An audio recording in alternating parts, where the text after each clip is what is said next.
नमस्कार, मैं हूं सत्यपाल और आप देख रहे हैं CWB हिंदी न्यूज। शक संवत 1945 विक्रम संवत 2080 आज पौष मास के कृष्ण पक्ष की तृतीया तिथि और दिन शनिवार है। तदनुसार अंग्रेजी तारीख 30 दिसंबर सन 2023 आज यानी तृतीया तिथि शनिवार सुबह 9:44 तक रहेगी। उसके बाद चतुर्थी तिथि लग जाएगी। इसके अलावा आज यानी 30 दिसंबर को संकष्टी श्री गणेश चतुर्थी व्रत भी किया जाएगा। सबसे पहले आज के मुख्य समाचार। हरियाणा के 7 जिलों में घने कोहरे का अलर्ट जारी। रात के साथ दिन में भी पड़ेगी कड़ाके की ठंड। 0 से 10 मीटर तक रहेगी विजिबिलिटी। हरियाणा रोडवेज ने झज्जर से मेरठ के लिए शुरू की नई सीधी बस सेवा। रेवाड़ी पहुंचे दुष्यंत चौटाला। WFI विवाद पर डिप्टी सीएम बोले, खेल और राजनीति अलग अलग ही अच्छे, कांग्रेस की खिंचाई की। हरियाणा के इन जिलों में किसानों के लिए खुशखबरी, 2024 में मिलेंगे tubewell connection. Zakir Hussain college New Delhi में निकली विभिन्न पदों पर भर्ती, बताएंगे पूरी अपडेट। दक्षिण हरियाणा के नारोल पहुंचे बिजली मंत्री रणजीत चौटाला। बीजेपी में शामिल होने के संकेत दिए, बोले कांग्रेस में जाने का तो सवाल ही पैदा नहीं होता। CNG गाड़ियां खरीदने की ग्राहकों में लगी होड़, 2 दिन और मिलेगा बम्पर कैश डिस्काउंट। सील लागू होंगे पंजाब हरियाणा हाईकोर्ट के चीफ जस्टिस। सुप्रीम कोर्ट ने जताई सहमति। राष्ट्रपति की परमिशन के बाद जारी होंगे आदेश। हरियाणा में डॉक्टरों की हड़ताल पर अनिल विज का एक्शन। अस्पतालों में 3000 डॉक्टरों की तैनाती की, छुट्टियां रद्द करने के निर्देश। मंत्री बनने की उम्मीद लगाए दिग्गजों की नींद उड़ी। राजस्थान में आज होगा मंत्रिमंडल का विस्तार। दोपहर 3:15 बजे राज्यपाल कलराज मिश्र नए मंत्रियों को शपथ दिलाएंगे। रेल यात्रियों को नए साल पर मिलेगी बड़ी सौगात। हरियाणा पंजाब को आज मिलेंगी 2 वंदे भारत ट्रेनें। दिल्ली से 8 घंटे में कटरा और 5.5 घंटे में पहुंच जाएंगे आप अमृतसर। इस साल शेयर बाजार ने 18% का रिटर्न दिया। साल के आखिरी कारोबारी दिन सेंसेक्स 170 अंक गिरा। और दिल्ली समेत 5 राज्यों में कोहरे का रेड अलर्ट जारी। 271 फ्लाइट लेट। यूपी के 7 शहरों का अधिकतम तापमान मसूरी से भी कम। और अब खबरें विस्तार से। पहाड़ों से चलने वाली उत्तर पश्चिमी हवाओं से हरियाणा कोल्ड वेव की चपेट में आ गया है। मौसम विभाग ने राज्य के 10 जिलों में घने कोहरे को देखते हुए रेड अलर्ट जारी किया है। शुक्रवार की शाम को मौसम विभाग ने अंबाला, हिसार, जींद, कैथल, करनाल, रोहतक, सोनीपत में कई स्थानों पर कोल्ड डे के साथ घने कोहरे छाने की संभावना जताई है। इन जिलों में 0 से 10 मीटर तक विजिबिलिटी रहने की उम्मीद जताई गई है। अगले 4 से 5 दिनों के दौरान हरियाणा में मुख्य रूप से मौसम शुष्क बने रहने की संभावना भी है। यही कारण है कि अगले 4 से 5 दिनों के दौरान न्यूनतम तापमान में कोई बड़ा बदलाव नहीं होगा, लेकिन दिन में ठिठुरन बढ़ेगी। मौसम विभाग के अनुसार माने तो नववर्ष तक हरियाणा में मौसम इसी प्रकार खराब रहेगा। कोहरे से अभी राहत मिलने की उम्मीद नहीं है।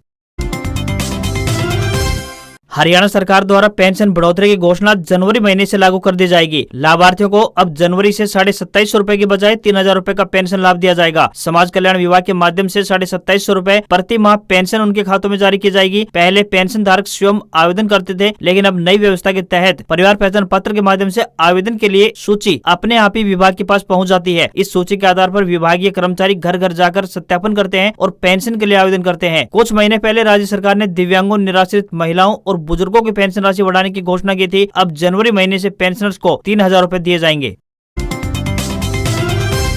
हरियाणा में कांग्रेस के राज्यसभा सांसद दीपेंद्र सिंह हुड्डा ने राम मंदिर को लेकर भाजपा पर वार किया। उन्होंने कहा कि श्री राम हर हिंदू धर्म को मानने वाले लोगों के हैं, इस पर राजनीति न हो। कांग्रेस बिना निमंत्रण के ही राम मंदिर उद्घाटन समारोह में जाएगी। पत्रकारों से बातचीत में दीपेंद्र हुड्डा ने कहा कि हरियाणा देश का पहला राज्य था जिसने धारा 370 हटाने का समर्थन किया था। उन्होंने भाजपा की विकसित भारत यात्रा को सरकारी मशीनरी का दुरुपयोग बताया। दीपेंद्र सिंह हुड्डा ने अयोध्या में भगवान श्री राम के मंदिर के उद्घाटन पर कहा कि भारतीय जनता पार्टी इसे चुनावी मुद्दा बनाकर फायदा लेना चाहती है। वहीं राम मंदिर को राजनीति भी शुरू हो गई है। उन्होंने कहा कि राम मंदिर और भगवान राम किसी एक दल के या फिर किसी एक जाति के नहीं है, इस पर राजनीति नहीं करनी चाहिए। दीपेंद्र सिंह हुड्डा ने कहा कि विकसित भारत संकल्प यात्रा के बहाने भाजपा नेता सरकारी मशीनरी का दुरुपयोग कर रहे हैं। इससे पहले लोकतंत्र में ऐसा कभी नहीं हुआ। दीपेंद्र सिंह हुड्डा ने कहा कि अब लोगों ने मन बना लिया है कि हरियाणा में 2024 में कांग्रेस को ही वोट देंगे।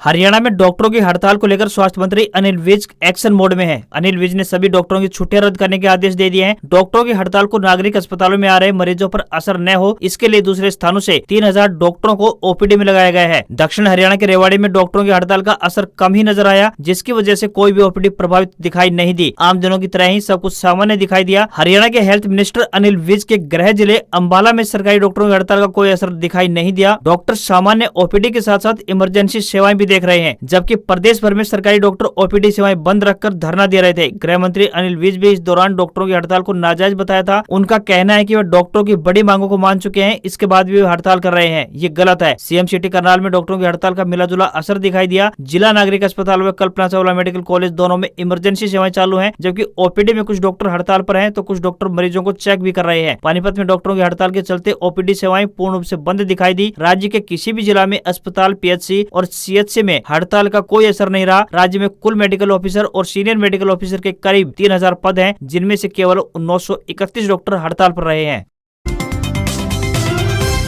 हरियाणा कर्मचारी चयन आयोग यानी HSSC ग्रुप सी के बचे हुए ग्रुपों के पेपर लेने की तैयारी में लगा हुआ है। आयोग की तरफ से सबसे पहले उन ग्रुपों के पेपर लिए जा रहे हैं जिनमें कुल पदों की संख्या के 4 गुना या फिर उससे कम उम्मीदवार हैं। आयोग की तरफ से 30 या 31 दिसंबर व 6 और 7 जनवरी को परीक्षाएं आयोजित की जाएंगी। आयोग की तरफ से इन परीक्षाओं के लिए पूरा शेड्यूल जारी किया जा चुका है। हरियाणा SSC के अध्यक्ष ने बताया कि इनमें से कुछ ऐसे पद हैं जिनके लिए तकनीकी योग्यता या यूँ कहें कि स्पेशल योग्यता चाहिए है। कुछ उम्मीदवारों ने इन पदों के लिए आवेदन कर दिए हैं, मगर उनके पास ये आवश्यक योग्यता नहीं है। जिन आवेदकों के पास आवश्यक योग्यता है, आयोग उनमें से उनके नाम शॉर्टलिस्ट करेगा। जिन भी उम्मीदवारों को शॉर्टलिस्ट किया जाएगा, उनके नाम आयोग वेबसाइट पर जारी करेगा। यदि किसी आवेदक ने आवश्यक योग्यता के साथ आवेदन किया होगा लेकिन उसका नाम शॉर्टलिस्ट में नहीं है, तो वह आवेदन और आवश्यक योग्यता के साथ आयोग के ऑफिस जा सकता है। आयोग इसकी वेरिफिकेशन करने के बाद योग्य पाए जाने के बाद उसे लिखित परीक्षा देने के लिए स्वीकृति दे देगा। अध्यक्ष ने साफ कर दिया है कि ऐसे किसी भी आवेदक को अवसर नहीं दिया जाएगा जिसने आवेदन करते वक्त अपनी आवश्यक योग्यता को नहीं भरा है।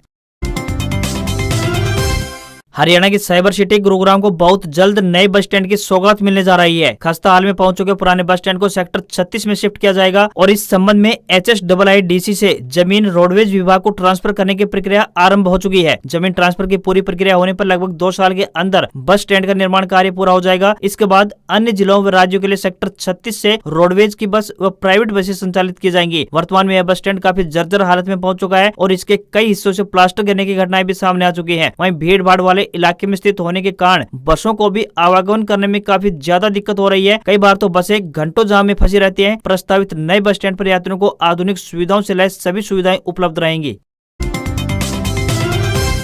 अगर आप भी इन दिनों नई गाड़ी खरीदने की प्लानिंग कर रहे हैं तो आपके लिए एक अच्छी खबर सामने आई है। जैसा कि आपको पता है कि साल 2023 से अब समाप्ति की ओर है। इसमें महज आज समेत 2 दिन बचे हैं। जल्दी नए साल की शुरुआत हो जाएगी। बड़ी बड़ी कार कंपनियों की तरफ से ईयर एंड सेल के दौरान CNG गाड़ियों पर बम्पर डिस्काउंट ऑफर किया जा रहा है। आज की इस खबर में हम आपको टॉप 3 CNG गाड़ियों के बारे में जानकारी देने वाले हैं, जिस पर आपको अच्छा खासा डिस्काउंट ऑफर किया जा रहा है। बता दें कि मारुति सुजुकी इस लिस्ट में पहले नंबर पर आती है। बता दें कि कंपनी की तरफ से अपनी सबसे ज्यादा बिकने वाली कॉम्पैक्ट सेडान स्विफ्ट के CNG वेरिएंट पर 25,000 रुपए तक का कैश डिस्काउंट ऑफर किया जा रहा है। इसके अलावा भी सेलेरियो और एक्सप्रेसो के CNG मॉडल पर भी 30,000 और 25,000 रुपए तक कैश डिस्काउंट ऑफर किया जा रहा है। इस लिस्ट में दूसरा नाम हुंडई का आता है। कंपनी की तरफ से अपनी CNG गाड़ी पर 20,000 रुपए का कैश डिस्काउंट, साथ ही 10,000 रुपए तक का एक्सचेंज बोनस दिया जा रहा है। इसके अलावा ग्राहकों को ग्रैंड i20 नियोस के CNG वेरिएंट पर भी 35,000 रुपए तक का डिस्काउंट ऑफर किया जा रहा है। साथ ही टाटा मोटर्स को देश की सबसे दिग्गज कार निर्माता कंपनी माना जाता है। इस महीने टाटा अल्ट्रोज के CNG वेरिएंट पर भी ग्राहकों को 25,000 रुपए तक का कैश डिस्काउंट ऑफर किया जा रहा है। इसके अलावा इस गाड़ी पर आपको 10,000 रुपए का एक्सचेंज बोनस और 10,000 रुपए का कॉर्पोरेट डिस्काउंट भी मिलने वाला है।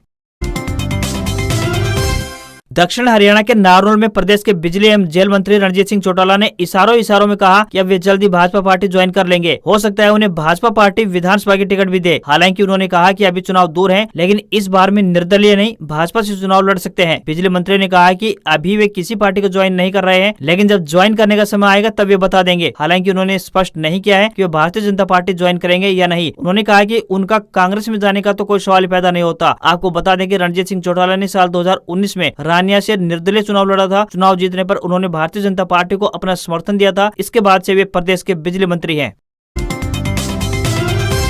हरियाणा परिवहन विभाग यात्रियों को बेहतर यातायात सुविधा उपलब्ध करवाने के उद्देश्य से निरंतर प्रयासरत है। इसी को देखते हुए अब राज्य से लंबी दूरी के बसों का संचालन भी किया जा रहा है। हरियाणा परिवहन विभाग झज्जर डिपो द्वारा उत्तर प्रदेश के मेरठ तक सीधी बस सेवा की शुरुआत की गई है। यह बस सुबह 6 बजे झज्जर बस स्टैंड से रवाना होकर छारा, सांपला, खरखोदा, गौरीपुर, बागपत होते हुए मेरठ पहुंचेगी। वापसी में यह बस मेरठ से सुबह 10:30 बजे झज्जर के लिए रवाना होगी। सीधी बस सेवा के संचालन से यात्रियों को काफी फायदा होगा और उन्हें आरामदायक सफर करने में आसानी होगी। डिपो के एक अधिकारी ने बताया कि कई अन्य रूटों पर भी सीधे बस सेवा शुरू करने की मांग हो रही है, जिस पर भी बहुत जल्द फैसला लिया जाएगा।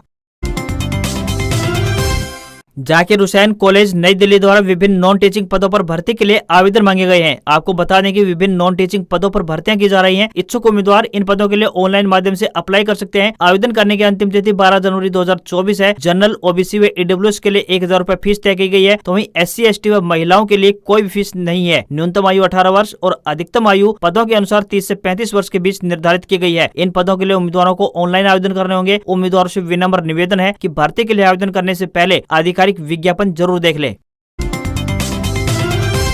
भारतीय रेलवे के लिहाज से आज यानी कि 30 दिसंबर का दिन ऐतिहासिक रहने वाला है। वहीं रेल से सफर करने वाले यात्रियों को भी नए साल पर बड़ी सौगातें मिलेंगी। बता दें कि प्रधानमंत्री श्री नरेंद्र मोदी आज यानी राम जन्मभूमि अयोध्या के पुनर्विकसित रेलवे स्टेशन का उद्घाटन करेंगे और साथ ही 6 वंदे भारत एक्सप्रेस ट्रेन व 2 अमृत भारत ट्रेनों को हरी झंडी दिखाकर रवाना करेंगे। इन वंदे भारत एक्सप्रेस ट्रेनों में से 2 ट्रेनें नई दिल्ली से कटरा और पुरानी दिल्ली से अमृतसर के बीच सफर करेंगी। खास बात यह है कि नई दिल्ली से कटरा और पुरानी दिल्ली से अमृतसर के बीच चलने वाली ये ट्रेनें अंबाला कैंट स्टेशन पर 2-2 मिनट का ठहराव करेंगी। खास बात यह रहेगी कि वंदे भारत एक्सप्रेस ट्रेन से कटरा से नई दिल्ली की दूरी 8 घंटे में और अमृतसर से पुरानी दिल्ली के बीच की दूरी लगभग 5.5 घंटे में तय हो सकेगी। कटरा से नई दिल्ली और अमृतसर से पुरानी दिल्ली के बीच चलने वाली वंदे भारत एक्सप्रेस ट्रेन सप्ताह में 6 दिन संचालित रहेंगी, जबकि 7वें दिन ट्रेन की मेंटेनेंस की जाएगी।